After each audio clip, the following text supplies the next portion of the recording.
fois que tu as sélectionné, tu vois, en fait, c'est ça, tu vas sélectionner l'ampli 7700. Et après, quand tu le retrouves dans le hardware ici, ce qu'on a vu tout à l'heure, et c'est 7700 Amplifier Setup qu'il faut que tu fasses pour la calibration. Donc là, tu retrouves en fait tes 4 voies, A1, A2, A3, A4, correspondent à A1, A2, A3, A4. D'accord? Donc nous, c'est normal, tu vois, il n'y a qu'une valeur qui bouge là, bah oui, c'est normal, c'est la seule sur laquelle il y a un capteur qui est branché. Donc normalement,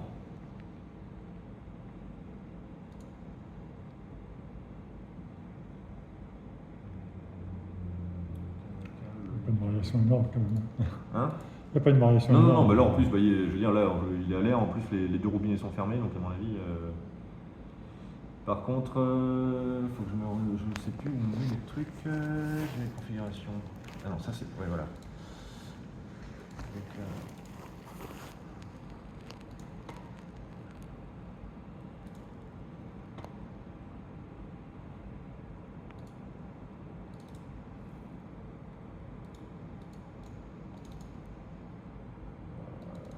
non, ah non, c'est pas ça, pardon, c'est ça. Là, il faut que je change cette fois du volt, c'est. Transducer, c'est ça. Ah, voilà.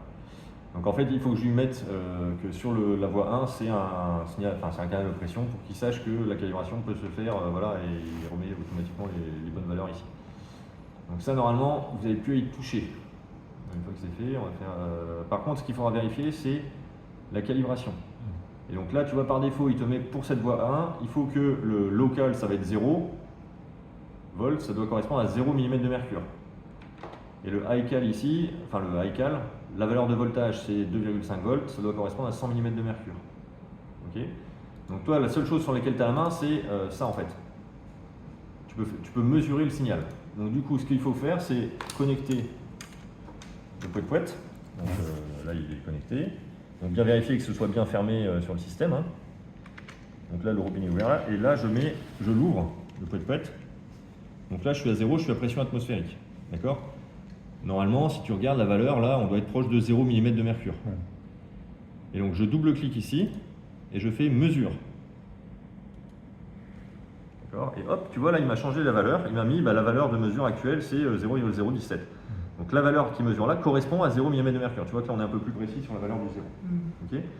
Et donc, de la même façon, là, je vais le calibrer la valeur de fréquence, enfin, la valeur de voltage haute, qui doit correspondre à 100 mm de mercure. Donc là, ce que je vais faire, j'applique 100 mm de mercure, donc je ferme le pouet-pouet ici, je mets mon pouce au bout. Alors là, comme il n'y a que de l'air, je ne sais pas si ça va marcher.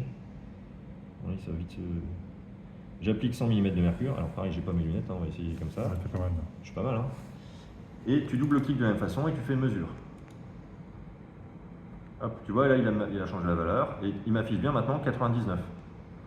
Donc c'est-à-dire que là, si je vais par exemple mettre 50, à peu près 60. Il va t'afficher 50. Tu vois, il m'affiche bien 60. Hein, donc il a bien fait la linéarité entre les valeurs que là j'ai rentrées, enfin que j'ai appliquées, et les voltages qu'il a mesurés ou alors correspondent. Calibration. Voilà. Ok, ça marche.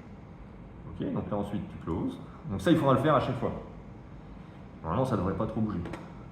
Et ensuite on va faire hardware, non, acquisition. Donc le dataset name, on l'avait. Ben non, je l'avais test, voilà, ok, mais voilà. Il n'est pas au bon endroit. Par défaut, il se remet dans le truc de Ponema, c'est chiant ça. Il va y avoir une façon de modifier les chemins par défaut, mais j'ai pas.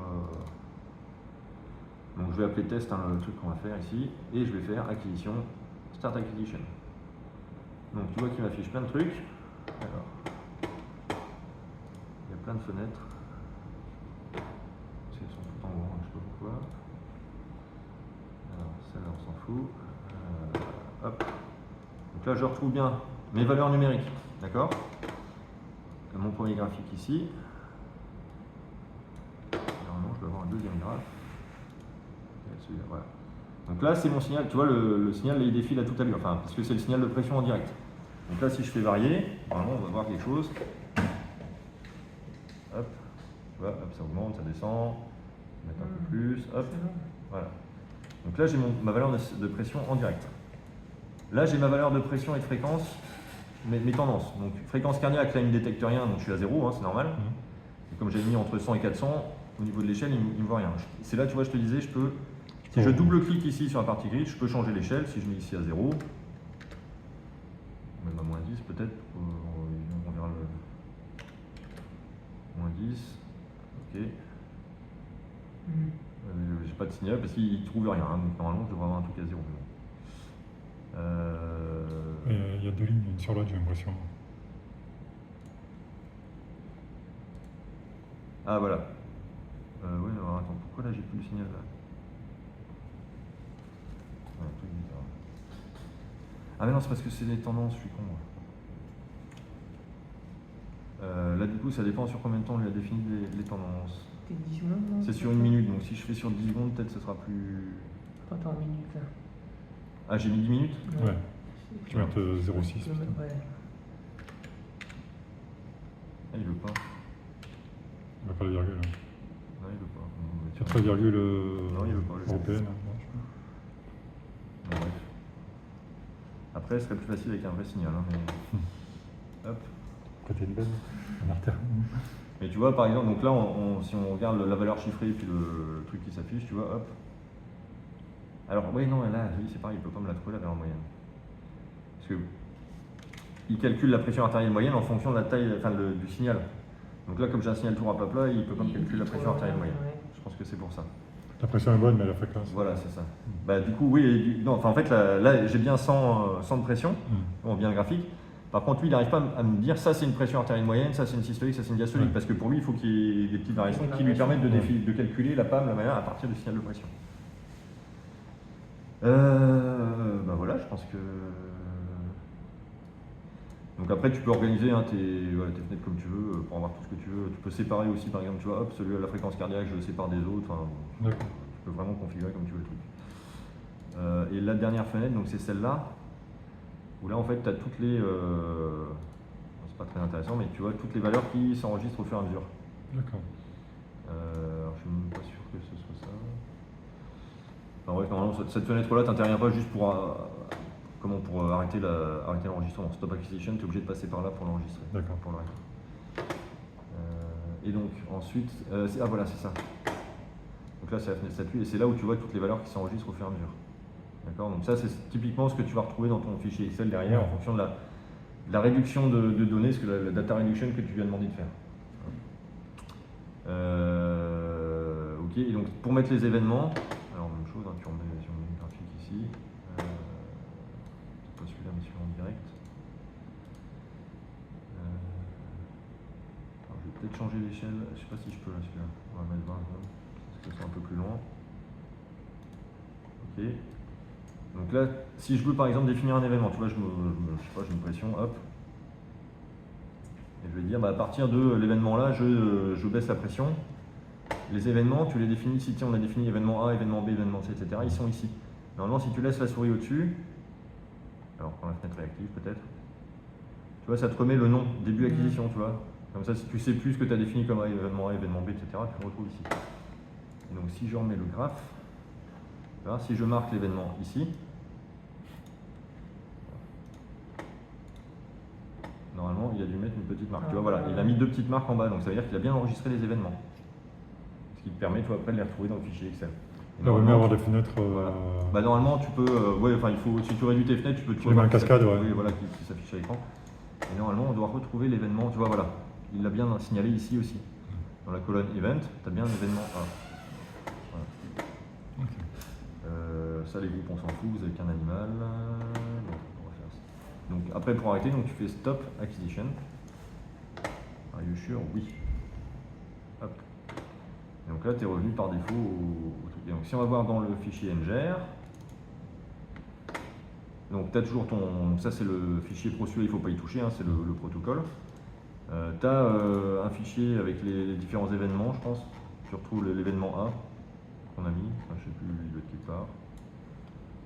Voilà, tu vois, si à partir du moment où j'ai validé un événement, il va me créer un fichier event où je vais retrouver, alors là c'est toutes les infos de tous les canaux d'acquisition, mais on les a tous désactivés, donc il n'y en a qu'un. Et après, la description des événements, et c'est sur l'événement A, le type de paramètres, et tu retrouves les différents temps auxquels l'événement A a été marqué. Ça, on s'en fout, c'est pas super. Test raw, donc ça c'est le fichier raw. Ce que je te disais, donc ça c'est le fichier brut, hein, tu vois qu'il est beaucoup plus lourd que les autres, parce que tu as vraiment toutes les données. Ouais. Et là, c'est le fichier review qui te permet de relire le fichier avec les données définies lors de l'acquisition. Par contre, tu peux après en réextraire certaines, tu peux nettoyer le fichier si tu as des artefacts, des machins, tu peux éliminer les data et puis réanalyser là. Et test, donc ça, alors ça c'est, je sais pas. C'est pour Excel, quoi. Alors bah si ça peut être utile si, en fait c'est là où, si tu as défini des data, des réductions de données, etc., comme je t'ai dit, des 5 minutes toutes les 15 minutes ou je sais pas quoi, et ben là tu vas retrouver directement tes data qui seront extraites. Ce qui t'évite d'avoir à relire le fichier après pour refaire les déclarations. Si tu analyses tous tes fichiers de la même façon, Oui. tu as intérêt à le définir au moment de l'acquisition, comme ça derrière tu es tranquille. Quoi. Ouais, Ça te fait gagner un temps. Au départ, ça va être un peu compliqué. Parce qu'il en fait, il faut, quand vous allez faire la main sur les animaux tests, faire des acquisitions, regarder un peu les signaux et puis voir ce que vous allez avoir besoin de. Une fois que vous avez bien défini ce que vous avez. Moi, je peux vous aider à reconfigurer le truc pour que vous arriviez directement à obtenir les datas qui vous intéressent. Quoi. Ça fait gagner un temps précieux. Donc là, c'est tous les paramètres, tu vois dans la fenêtre, là tu retrouves tous les paramètres calculés. Donc on a été définir que je voulais qu'il calcule la diastolique, la systolique, la moyenne, la fréquence, comme si c'était un signal de rat. Toutes ces valeurs-là, je vais les retrouver ici, tu vois, pour chacune des durées définies, c'est-à-dire on avait défini non pas par cycle, mais par 5 millisecondes. Et donc là, enfin 5 centièmes de seconde. Et donc là, tous les 5 centièmes de seconde, j'ai une valeur de systolique, diastolique, moyenne, pulse rate et fréquence cardiaque. Donc de toute façon, toutes ces données-là, tu les as brutes. D'accord. Ça c'est un graphe derrière. Voilà, tu peux reconstruire le graphe. Tu peux reconstruire le graphe du signal sur l'ensemble de l'acquisition à partir de ça. Le data reduction, en fait, ce que je te disais, en fait, il te fait l'extraction à partir de ces données brutes là, beaucoup plus succincte en fonction de ce qui t'intéresse sur les durées qui te plaisent. Puis là, tu retrouves les événements et puis enfin bref, voilà. Donc ça, c'est le fichier brut tel qu'il sort.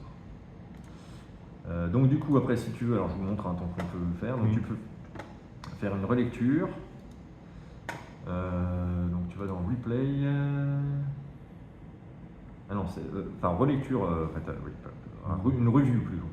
Donc si tu veux juste revoir le fichier tel que tu l'as acquis, tu vas dans fichier ici, et tu fais play review je crois, open review file, voilà.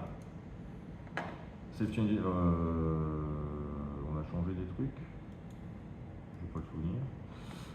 Donc là, tu vois, il me, par défaut dans le dernier truc d'acquisition, donc là je vais lui demander de me relire le fichier là. Et donc il me relie le fichier, et donc là parce que là il ne peut pas calculer les data reduction parce qu'il n'y avait pas de signal. Donc forcément là il met qu'il y a une erreur. Et je peux relire en fait tous les fichiers. Et donc tu peux revoir l'entièreté du signal. Tu vois, donc là c'est sur toute la durée d'acquisition, il me bien mes deux événements, et là-dessus tu peux redéfinir. Tu vois des parseurs, alors je sais plus comment, voilà, nous parseur segment, par exemple, cette partie-là du signal elle m'intéresse, tu peux après éliminer le truc ou ne garder que ces éléments-là, et il te recalcule derrière le fichier Excel que sur les extractions que tu en fais. De la même façon, si tu vois, tu as des signaux qui peuvent être un peu encrassés ou je sais pas quoi, ça te permet visuellement de regarder les signaux sur lesquels tu veux travailler, et lui, il va travailler après que sur ces segments-là. Donc ça, c'est quand même pas mal. Voilà. Un petit graphe, les deux fenêtres là. Pardon? Ouais. Ça ressemble à un appareil comme d'habitude. Oui, après c'est assez classique. Et donc de la même façon, là sur le signal, là on devrait voir des choses puisque j'avais fait varier la pression. Là voilà, là c'est les différents, tu vois, on retrouve sur l'ensemble du signal les différents, à chaque fois j'ai remis un peu de pression. Et donc si tu veux travailler que sur ce segment. Alors tu vois, si je déplace le segment sur ce graphique là, il me le déplace dans la même temporalité sur les autres trucs. Donc, ça me permet de visualiser quel que soit le segment, quel que soit le signal, le segment sur lequel je travaille. Donc, et tu peux redéfinir ici, voilà, c'est là où tu vas redéfinir les parseurs. Donc là, après tu peux open parser. Donc si je fais parser view mode, hop, je retourne dans mes graphes. Tu vois, je ne vois plus que la partie qui a été sélectionnée. Et donc c'est là où je peux faire derrière, je peux refaire une extraction de données, save parts derived data. Donc là, il va me recréer le fichier Excel, mais juste sur les données. C'est ça, tu n'as plus les données que ça va. Voilà.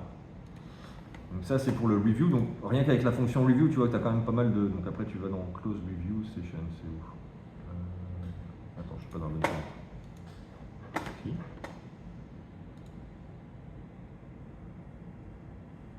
Faut que je trouve le close review.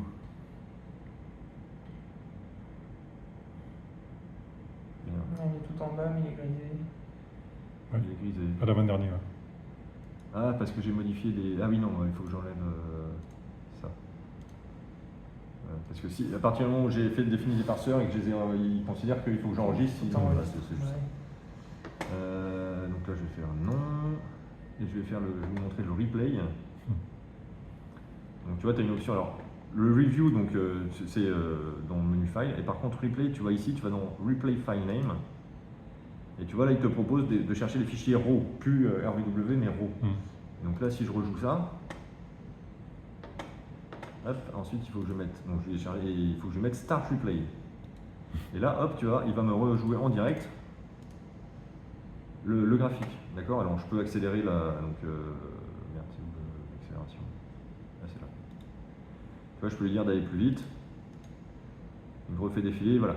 Et c'est là où je te dis, avant de faire Start Replay, alors, si je fais Function Stop Replay, oui. Donc, je fais Replay File Name. Donc, je vais chercher mon replay. Si les paramètres que j'ai définis ne me conviennent pas, etc., dans mon setup, que je veux par exemple lui dire, bah non, finalement, je veux pas que ce soit du rat, mais je veux que ce soit du chien. Tu vois, c'est là, hop, je peux changer ça ici. Je fais appliquer. OK. Et si je fais replay, start replay, donc il va me proposer un autre nom, mais je fais OK. Parce qu'il va te recréer les fichiers, pour pas écraser ce qui existe, voilà. Et tu vois, là, il va me relire le fichier comme si c'était un signal de chien. Donc ça te permet comme ça de modifier certains paramètres d'attributs ou je sais pas quoi et de faire vraiment tes analyses comme tu veux, quoi. Okay. Bon, là, forcément, on verra pas la différence. Ouais. Donc là, c'est vraiment, en fait, il rejoue en fait, il va relire les données brutes. Alors que l'autre, il te permet juste de revoir les données acquises. C'est ça la différence. Ok.